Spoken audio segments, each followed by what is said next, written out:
गरीबदास ये वक्त जाता रोग इस पैरे नु, इस मनुष्य जीवन का समय, पैरा माने समय, ये हाथ से छूट गया फिर रोया करोगे कुत्ता बनकर, रात ने कुत्ता करा करो, उसको याद आता है बात बिगड़ गई सारी। तो अब रोने से क्या बने? परमात्मा कहते हैं अच्छे दिन पीछे गए गुरु से क्या ना हेत, अब पछताएं के बने तेरी चिड़िया चुगी खेत।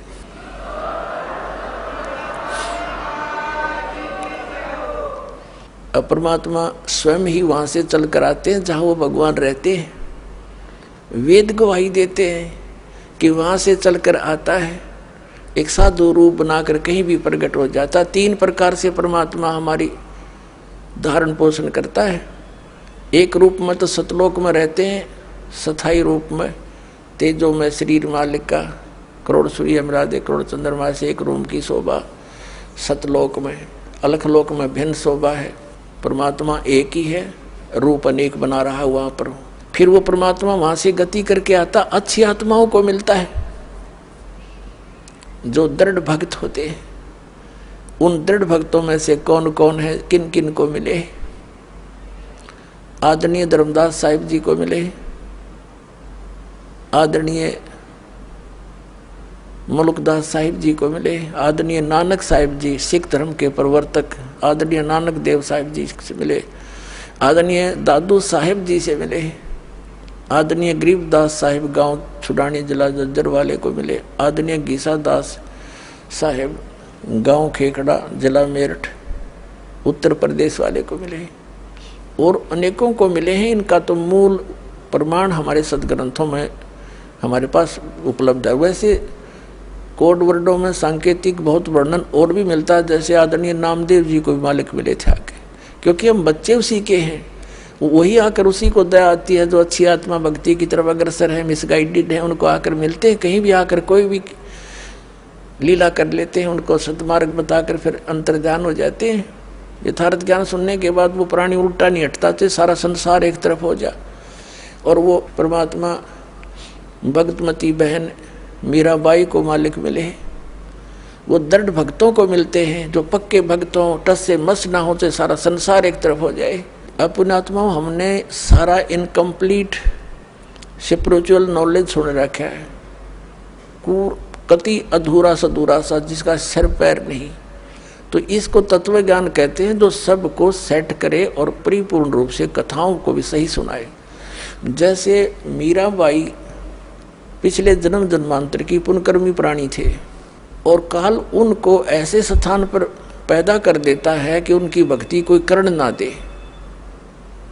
वो कैसे ठाकुरों के घर जन्म दे दिया, और राजस्थान के ठाकुर उस समय अपने आप को खुदा से नीचे नहीं मानते थे, अपनी बहन बेटियों को पर्दे में रखते थे, एक परंपरा थी उनकी। और स्वयं सब खेतों में या कहीं भी काम करना होता स्वयं करते थे, पशुओं का गोबर भी उठाकर बाहर कुड़ियों पर स्वयं डाला करते थे, अपनी बहन बेटियों को पर्दे में रखा करते, बाहर नहीं जाने देते थे। और कोई जाती थी तो उसको कलंकित माना जाता था, बहिष्कार करते थे, उसका बहुत विरोध करते थे, उसका बुरा हाल कर देते थे, यहाँ तक कि उसको मार भी देते थे। अब परमात्मा की आत्मा भगवान बन नहीं रह सकती, और पिछले संस्कार उसको टिकने नहीं देते, जिसके परिणाम स्वरूप वो आत्मा परमात्मा के लिए कहीं ना कहीं भटक रही होती है। काल ने जगह जगह एजेंट बैठा रखे अपने, कहीं देखोगे कोई पूजा पाड़निया, कितने कोई पत्रालियाँ बैठा ला तेरी भविष्य बता दूँ, आजा बैठ जा धर दे 20 रुपये। फिर ये नकली संत, ये पंथ बना रखे नेरे, ये सारे एजेंट काल ने छोड़ रखे मिसगाइड करने के लिए। एक दयालु दाता हमारा पिता विधाता है, कबीर भगवान वो स्वयं आता है। वो जब ज्ञान देने लगता है तो विरोधी लोग असंख्य होते हैं। वो नकली संतों की जिनकी रोजी रोटियां बंद होने की संभावना हो जाती है, वो जनता को भड़का देते थे, हमें अपने पिता का विरोधी बना देते थे, अपने स्वार्थवश वो नकली, जिस कारण से वो खामियाना अभी तक हम भर रहे हैं, भोग रहे हैं। तो पुण्यात्मा मीराबाई की कसक बहुत ज़्यादा थी भगवान में। उसकी माँ भी धार्मिक थी। माता से उसने पता चला, श्री कृष्ण जी की मूर्ति बना करके वो उसके गुणों से परिचित होकर के भगवान श्री कृष्ण को अपना इष्ट रूप में मानकर पूजा करने लगी। अब जब उसका विवाह करने लगे तो उसकी माँ, उसने स्पष्ट कह दिया कि माता मैं दूसरी शादी नहीं कर सकती, मैंने तो ब्याह कर लिया भगवान से। तो नहीं माना, समाज का कारण था, जबरदस्ती उसका ब्याह कर दिया। विवाह एक बहुत अच्छे नेक व्यक्ति से हुआ और वो विवाह के 4 वर्ष के बाद उसके पति की मृत्यु होगी, मीराबाई के पति की। लेकिन उसने मीराबाई की प्रार्थना पर इतनी सुविधा दे दी थी कि मंदिर में जाने अलाउड कर दिया था।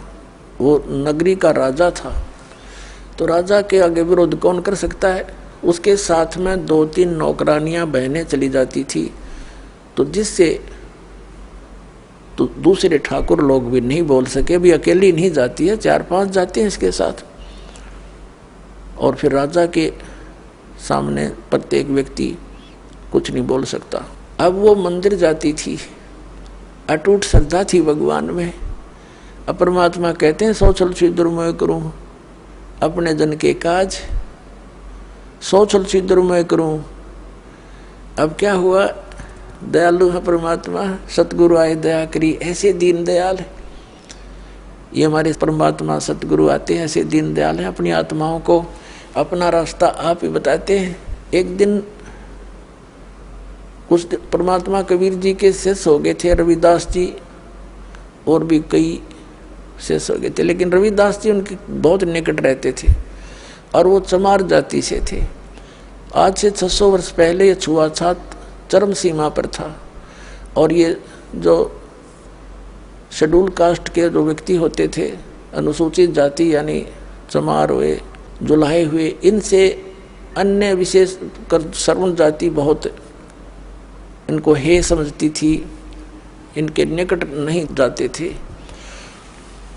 तो जिस रास्ते से मीराबाई जाती थी मंदिर में, उसी रास्ते में बीच में एक गरीब की झोपड़ी थी, आगे उसके साथ ही एक लंबा वैसे वन था, वृक्ष थे, खुला मैदान था। वहाँ परमात्मा कबीर जी और रविदास जी दोनों संत रूप में वहाँ सत्संग करने लग गए। अब मीराबाई जा रही थी मंदिर में और जब देखा जाते समय कि कोई साधु संत आए हैं, लोग इकट्ठे हो रहे हैं, वापस आई 1-2 घंटा मंदिर में अपनी करके पूजा अर्चना, तो वापस देखा तो वहाँ सत्संग हो रहा था। मीराबाई और सखियों ने सबने मिलकर सोचा चलो 2 वचन सुनते हैं, भगवान की चर्चा हो रही है। वो बैठ गई जाके। परमात्मा तो आए इसीलिए थे, उस अपनी आत्मा को कहते हैं गोता मारूं स्वर्ग में जा बैठूं पाताल, कह कबीर ढूंढता फिर अपने हीरे मोती लाल। जैसे परमात्मा ने सबको ऐसे ही खोजा, तो मीराबाई सत्संग सुनने लगी। परमात्मा ने सत्संग वही किया जो राम और कृष्ण के बारे में वो किया करते थे।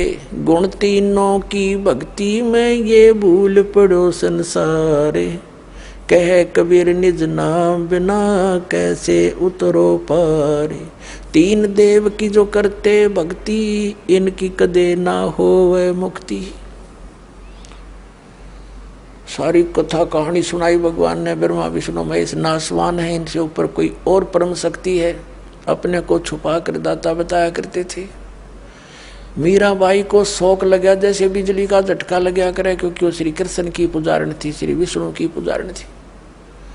पहली बार तो पुण्यात्माओं सबके साथ ऐसी घटना घटी। दास को भी ऐसा झटका लगा था, जब क्योंकि दास श्री कृष्ण और विष्णु का कट्टर पुजारी था, हनुमान जी के व्रत रखता था। श्याम जी हमारे दादा लाई वह गांव पूरी साजली पूजा वो भी करता था।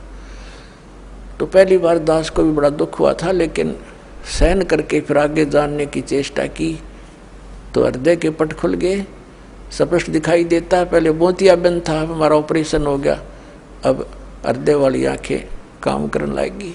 अब मीराबाई को बड़ा दुख हुआ सत्संग के बाद, कहने लगी महाराज जी आप क्या बात कह रहे हो, क्योंकि पुण्यात्मा कोई भी जो प्रसन्न भी करते हैं वो सभ्य तरीके से करते हैं। कहने लगी महाराज जी हमने तो कभी ये बात सुनी नहीं, आप जो बता रहे हो। तब परमेश्वर ने कहा बेटी जो नहीं सुनी वही सुनाने आया हूँ मैं। जो तुमने सुना है वो लोकवेद है, दंत कथाएं हैं। ये रामकृष्ण की आप मृत्यु होती है, तो प्रश्न किया उस देवी ने कि भगवान आप कैसे कह रहे हो। भगवान श्री कृष्ण जी ने मोरध्वज राजा के पुत्र ताम्रध्वज को आरे से चिरवा कर जीवित कर दिया, आप कैसे कह रहे हो कि वो कुछ नहीं कर सकते। परमात्मा ने कहा बेटा मैं ये नहीं कह रहा कुछ नहीं कर सकते, पर ये तुम्हें मुक्ति नहीं दे सकते। फिर इनकी सामर्थ्य देख लो। मोरध्वज राजा का लड़का तो श्री कृष्ण ने जाके जीवित कर दिया, क्योंकि उसके सांस शेष थे, उसकी आयु शेष थी। इतना ये कर सकते हैं, ये तो एक जादूगर कर देता है, छोटे मोटे साधु संत कर देते हैं। लेकिन श्री कृष्ण जी जब कहाँ गई थी उनका वो सामर्थ्य, जब उनका सगा भांजा अभिमन्यु महाभारत के युद्ध में चक्रव्यूह में मारा गया था। सुभद्रा का पुत्र जो श्री कृष्ण की बहन थी सुभद्रा, श्री कृष्ण रो रहा था, पांचों पांडव रो रहे थे, उनका कुल नाश हो रहा था, तो क्यों नहीं जीवित किया श्री कृष्ण जी ने अभिमन्यु को। अब सुन होगी। फिर पूछा उसने जी कारण क्या था, कि बेटी अभिमन्यु का प्रारब्ध इतना था, उसकी आयु शेष नहीं थी और ताम्रध्वज की आयु शेष थी। उसने जाके दिखा दिया ड्रामा, तो सेम गिवा एकदम, क्योंकि मालिक के जो ज्ञान है ये सटीक उदाहरण है। वह घर चली गई तो कहने लगी जी, फिर उसने कहा परमात्मा से, फिर दूसरा प्रश्न किया कि मुझे भगवान कृष्ण साक्षात दर्शन देते हैं, मैं उनसे बातें भी करती हूँ। परमात्मा ने कहा बेटी तू अपने कृष्ण जी तो पूछ लिए, ये देवता हैं, ये झूठ नहीं बोला करते, सच्ची बताओगे तेरे को। अब उसने तो रात में नींद आई नहीं, बहुत कसक होगी, तो उनको जैसा भी वो समय कभी प्रकट हुए, श्री कृष्ण जी से पूछा भगवान आप तो सतोगुण भगवान हैं, आप तो झूठ बोला ही नहीं करते। मैंने ऐसे ऐसे संतों का सत्संग सुना है, मेरे बात जची नहीं उनकी, क्या आपसे भी कोई ऊपर शक्ति है। तो श्री कृष्ण जी ने कहा मीरा वो शक्ति है, लेकिन वो हमने भी ना मिली, उसकी ट्राई करने की कोई यूज नहीं, हमने खूब सिर पटक लिया, उसका कोई अता पता नहीं लगता। अब वो उसको तो बड़ा झटका लगा कि वो संत कहते हम उनको दिखा दें और उसका नाम दें, उसकी प्राप्ति करा दें। श्री कृष्ण जी ने इतना मान लिया कि वो है अवश्य। तो वह रात को नींद नहीं आया उस बेटी को। अगले दिन फिर पहुंच गई सत्संग में, वहीं बैठ गई।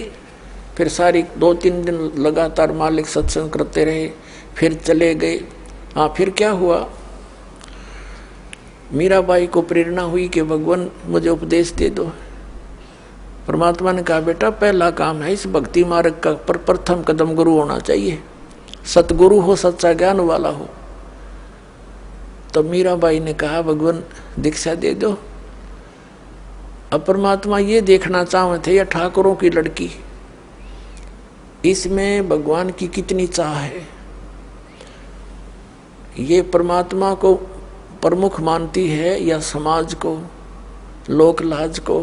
परमात्मा ने पता था कि वो दीक्षा मांगेगी, इतना ज्ञान सुने बाद से तो पुण्यात्मा का कलेजा हिल जाता है।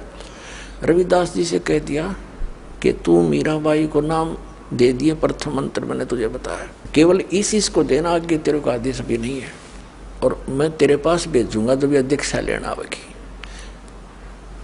और तू इसकी परीक्षा लेना, तब देना इसको नाम।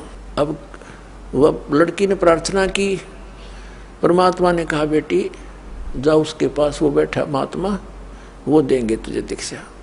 वो तो गई वहाँ पर जहाँ संकेत मिल गया, जाकर बैठ गई, एक महाराज जी नाम दे दो, दीक्षा दे दो।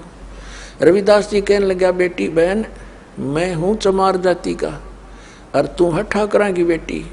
गुरु से नाम लेने के बाद जब तूने लोग जाके यूँ कहेंगे तूने किससे नाम ले लिया है, चमार पर नाम ले लिया, इज्जत का नाश हो गया, और जब तेरे मन में दोष आ गया भक्ति खत्म हो जाएगी तेरी, और लोग तेरी बेइज्जती बहुत करेंगे बेटी, तो कोई और देख ले अपना गुरु।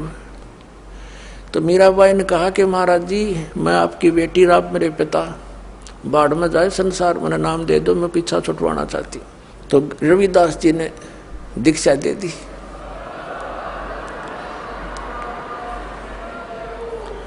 अपने आत्मा भक्तों के लक्षण ये होते हैं, वो लोक लाज नहीं करते, परमात्मा की वाणी में भी गरीबदास साहिब बताते हैं, लोक लाज ना कीजिए निर्भय हो रहिए, और यो मन चावे राम को तो दासा तन करिए। कहते हैं लोक लाज ना कीजिए निर्भय हो रहिए, जय मन चावे राम को दासा तन करिए। स्वान स्वरूप संसार है कुछ कर सी नाही, शीस महल को देख करिए भौंक भौंक मर जाही। सत्संगी संग ना तजय चितराम बसाही। नित्यानंद जी महाराज संत हुए हैं, उन्होंने कहा है कि लोक लाज मर्याद जगत की तरण जो तोड़ बगावे। ये लोक लाज मर्याद जगत की नौगे तरण की तरह डिकड़े की तरह तोड़ के फेंक दे, तब कोई राम भगत गत पावे।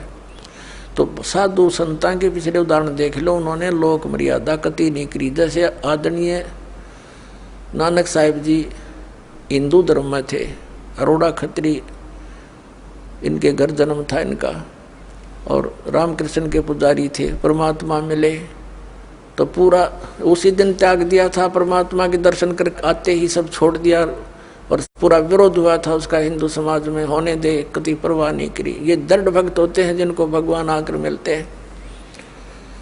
तो मीराबाई ने कहा भगवान मुझे नाम दे दो, आप मेरे पिता मैं आपकी बेटी, कुछ हो मेरे साथ वो संघर्ष, आप मेरे साथ रहोगे, मैं आप झेलूंगी सब कष्टों को, पर परमात्मा के लिए मैं कुछ भी कर सकती हूँ।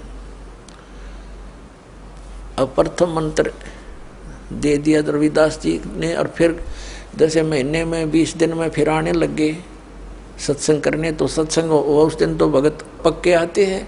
सत्संग विशेषकर परमात्मा रात्रि में भी करते थे और दिन में भी करते थे। दिन में कम, रात्रि में ज़्यादा करने लगे, क्योंकि दिन में काम में समय नहीं मिलता भक्तों को, व्यक्तियों को। रात्रि तो अपनी ही होती है, अपने ही नींद से समय निकाल लेते हैं। अब पहले तो वो दिन में मंदिर में जाती थी, अब रात्रि ने सत्संग में जाने लगी, दोनों टाइम, दिन में भी रात में भी।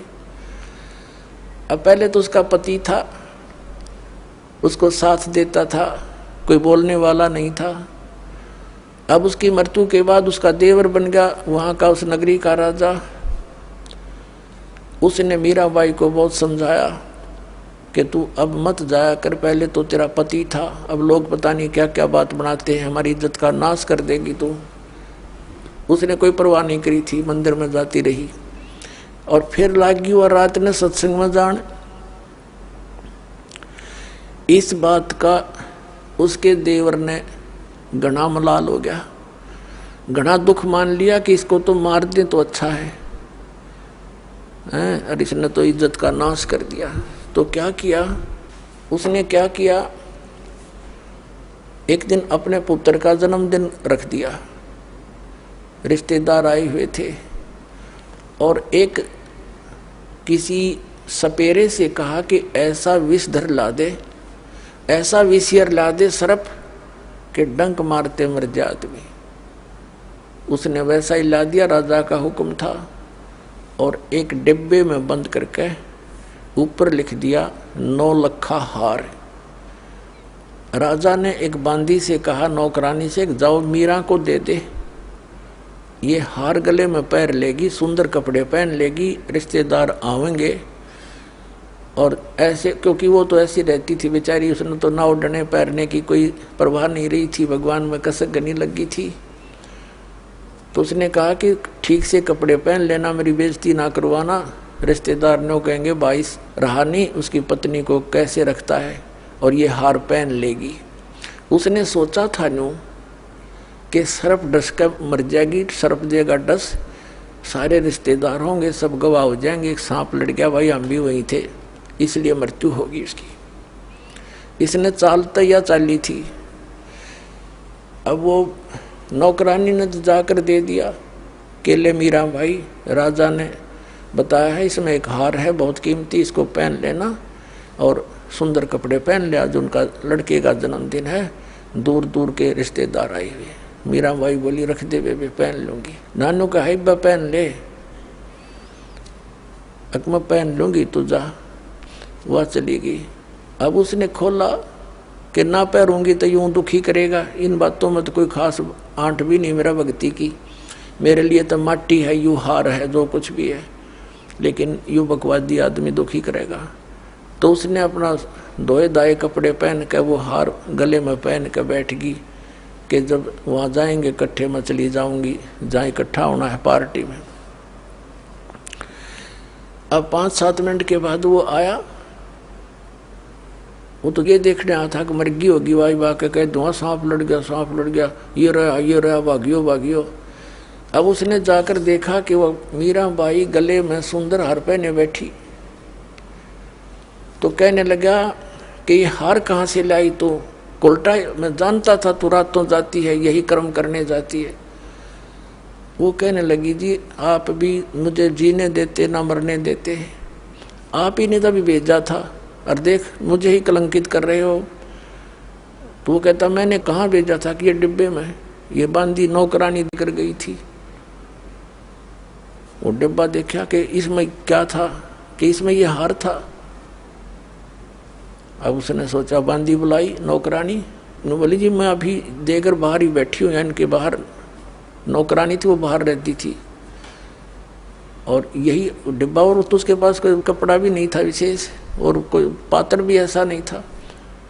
अब उसने सोचा भाई बड़ी, उसने सोचा सपेरा जादू कर गया मेरी खातिर, वह ना जच्ची उसका, कोई और जादू जंत्र का दे गया होगा। तो जब तो वह बच गई। एक दिन उसने क्या किया कि एक विष मंगवाया, विष डालकर एक प्याले से, उन्हें सोचा या मरती नहीं, मानती नहीं, इसने इज्जत का नाश कर दिया, जिसको जहर से मार देते हैं। उसको कहा विष, साथ गया तलवार लेकर कि ये जहर पी ले, ये विष है इसके अंदर, या तो इसको पी लेना तेरी गर्दन काटूंगा। तलवार लेकर खड़ा हो गया। मीराबाई ने सोचा मारना तो इसने है ही, तलवार से तो दर्द होगा, विष पे लेती हूँ, आराम से मर जाऊंगी। करके मालिक को याद और विष पीगी सारा। और वो देखा खड़ा खड़ा नो का नो चेहरा, आध घंटे तक बाट देखी दुश्मन ने, वो मरी नहीं, वापस आ गया या वासा होकर। तो परमात्मा कहते हैं मीराबाई को मारन लागे जहर का प्याला प्यारे, पीवत ही अमृत हो लाग्या, हो गया सर्द ही यारे।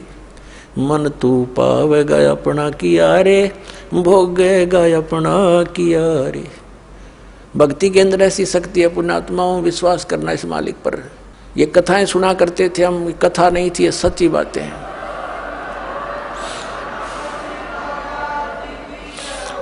कहाँ तो विष ने मारना था, कहते हैं पीवत ही अमृत हो गया और हो गया सर्द ही यारे। कहाँ तो विष ने बेचैनी पैदा करनी थी और कहते हैं ठंडक सी होगी उस बेटी की अंतःकरण में। अब उसने सोचा भाई ना तो या मारे तो मरती उसके देवर ने, अब इसका के इलाज करो, इसने तो हमारा बट्ठा बैठा दिया इज्जत का। उसने उसकी माँ बुला ली मीराबाई की, उससे कहा कि मौसी तू समझा दे इसने। और माँ की बात बेटी मान लिया करती है। तो माँ ने बहुत समझाया, बेटी देख इधर उधर जाती है, हमारी तकरार होती है, तो अपनी भक्ति यहाँ कर ले। और वहाँ 100 प्रकार से उसने जैसे तैसे माँ बेटी को समझाती है, अपने सारे जंतर मंत्र कर दिए पर वह ना मानी। फिर यहाँ तक कहा कि बेटी हम ठाकुर, और वो चमार जिस तो तू नाम ले आई, इसमें भी हमारी बेइज्जती का मामला है बेटा, तू मत जाया कर वहाँ। तो माता और बेटी का फिर क्या एक कवि के द्वारा बना गया शब्द सुनाते हैं। सत्संग में जाना मीरा छोड़ दे, सत्संग में जाना मीरा, आए मारी लोग करें तकरार, सत्संग में जाना मीरा छोड़ दे। आए मारी लोग करें तकरार, सत्संग में जाना मीरा छोड़ दे। सत्संग में जाना मीरा छोड़ दे। हाय मारी लोग करें तकरार, सत्संग में जाना मीरा छोड़ दे। सत्संग में जाना मेरा ना छूटेरी, सत्संग में जाना मेरा ना छूटेरी। हारी चाहे जड़ के मरो संसार, सत्संग में जाना मेरा। हारी चाहे जल के मरो संसार, सत्संग में जाना मेरा। थारे सत्संग के राह में है, थारे सत्संग के राह में है। आए वहाँ पर रहते हैं काले नाग, कोई कोई नाग तन डस लेवे। आए वहाँ पर रहते हैं काले नाग, कोई कोई नाग तन डस लेवे। जब गुरु जी की मेरे फेरी, जब गुरुओं की मेरे फेरी। आरी व तो सर पे गंडे वे बने जाव, सत्संग में जाना मेरा ना छूटेरी। हारी व तो सर पे गंडे वे बने जाव, सत्संग में जाना मेरा। सत्संग में जाना मीरा छोड़ दे, सत्संग में जाना मीरा छोड़ दे। आए मारी लोग करें तकरार, सत्संग में जाना मीरा छोड़ दे। सत्संग में जाना मेरा ना छूटेरी, सत्संग में जाना मेरा ना छूटेरी। हारी चाहे जड़ के मरो संसार, सत्संग में जाना मेरा। थारे सत्संग के राह में है। वह माता डराना चाहती है बेटी को, तुम्हारे सत्संग के राह में आए वहाँ पर रहते हैं बब्बर शेर, कोई कोई शेर तन खा लेवे। रहते हैं बब्बर शेर, कोई कोई शेर तन खा लेवे। जब गुरु जी की मेहर होवेरी, जब सतगुरु जी की मेहर होवेरी। आरी वो तो शेरों के गिदड़ बने जावे, सत्संग में जाना मेरा ना छुटेरी। हारी वो तो शेरों के गिदड़ बने जावे, सत्संग में जाना मेरा ना छुटेरी। थारे सत्संग के बीच में है, थारे सत्संग के बीच में आए वहाँ पर रहते हैं साधु संत, कोई कोई संत तन ले रमे। आए वहाँ पर रहते हैं साधु संत, कोई कोई संत तन ले रमे। तेरे री मन में माता पाप हैरी, तेरे री मन में माता पाप हैरी। वो संत मेरे माँ बाप हैरी, वो संत मेरे माँ बाप हैरी। हारी वे तो कर देंगे बेड़ा पार, सत्संग में जाना मेरा ना छुटेरी। हारी वे तो कर देंगे बेड़ा पार, सत्संग में जाना मेरा ना छुटेरी। सत्संग में जाना मेरा छोड़ दे, सत्संग में जाना मेरा छोड़ दे।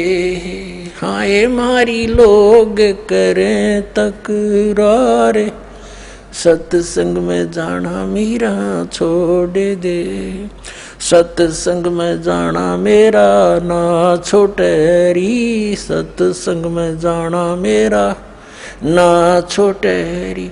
हारी चाहे जड़ के मरो संसारे, सत्संग में जाना मेरा ना छूटे री। वो तो जाते चमारे है, वो तो जाते चमारे है, इसमें हमारी आर है, इसमें हमारी आर है। तेरे री लिख माता चमारे है री, तेरे लिख माता चमारे है री।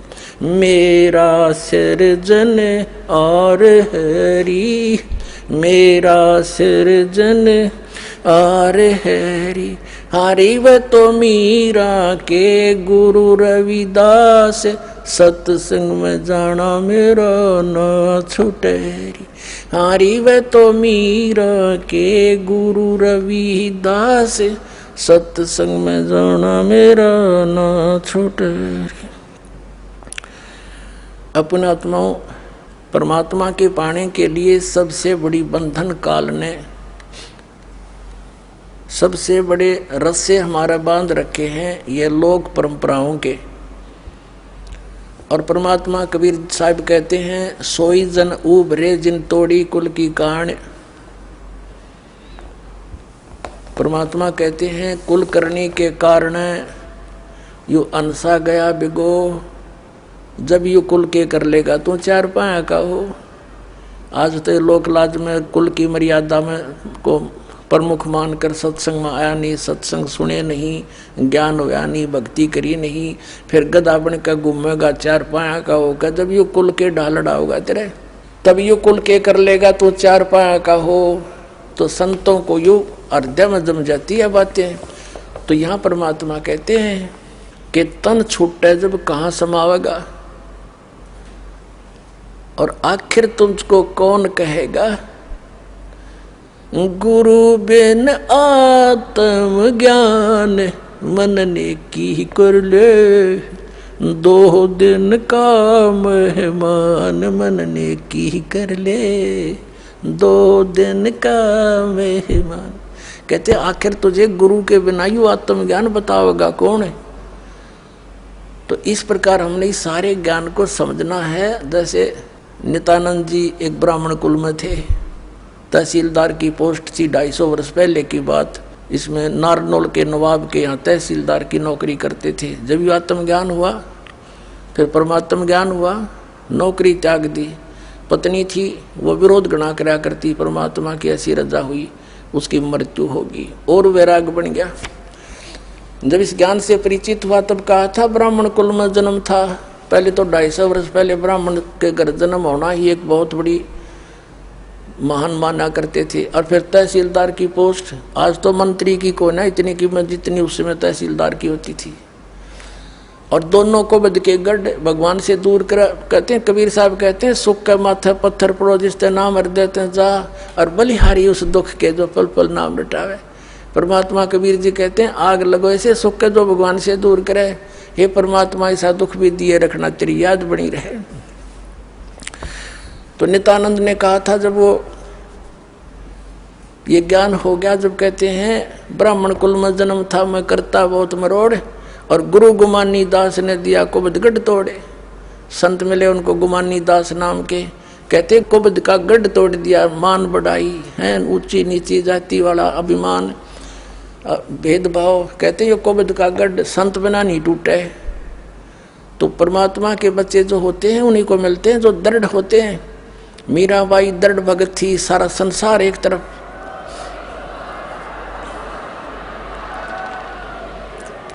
अपने आत्माओं मीराबाई ने देखा है रोज बकवाद करता है ये, कभी मारने की चेष्टा करता, घर त्याग कर चली गई, वृंदावन में रहने लगी। तो वहां परमात्मा फिर मिले जाकर उसको दूसरा रूप बनाकर, और ज्ञान से उसे पूछा, जैसे धर्मदास जी को मिले थे। तब उस बेटी की फिर आंखें खोली, बेटा इससे आगे और भी नाम है, ये तो प्रथम मंत्र दिया है, इसके आगे सतनाम है, वो ग्रहण कर, उसको मैं दे सकता हूँ और किसी के पास नहीं है। तब मीराबाई ने परमात्मा कबीर जी से फिर मंत्र लिया, तब उसका कल्याण हुआ। बोलो सतगुरुदेव।